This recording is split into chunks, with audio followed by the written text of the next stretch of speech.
Praise the lord. ఈ దినం దేవుని వాగ్దానం యాకోబు పత్రిక 4వ అధ్యాయం 7వ వచనం. కాబట్టి దేవునికి లోబడి ఉండి అపవాదిని ఎదురించుడి, అప్పుడు వాడు మీ యొద్ద నుండి పారిపోవును. దేవుడు మనకిస్తున్న వాగ్దానం, దేవునికి లోబడి అపవాదిని ఎదిరించమని ఆయన చెప్తున్నాడు. ఈరోజు మన జీవితాల్లో, మన కుటుంబాల్లో ఏ సమస్య, ఏ దుఃఖం, ఏ రోగమైనా ఉండొచ్చు, కానీ అవన్నీ మన నుండి పోవాలి అంటే మనం మొదటిగా దేవునికి లోబడి ఆ సమస్యని, ఆ రోగాన్ని యేసు నామంలో గద్దించినప్పుడు అవన్నీ మన ఎదుటి నుండి పారిపోతాయి.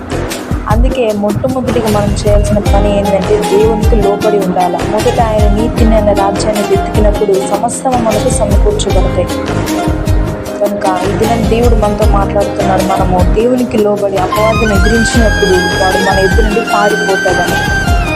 ఆ రీతిగానే ఏ సమస్య, ఏ కష్టం వచ్చినా కూడా దేవునికి లోబడి మొదట దేవుడికి చెప్పి, మనుషులకు చెప్పకుండా దేవుడికి చెప్పి, దేవుడి దగ్గర మనం ప్రార్థించినప్పుడు తప్పకుండా ఆ సమస్యకు పరిష్కారం దేవుడు మనకు ఇస్తాడు. ఆమేన్.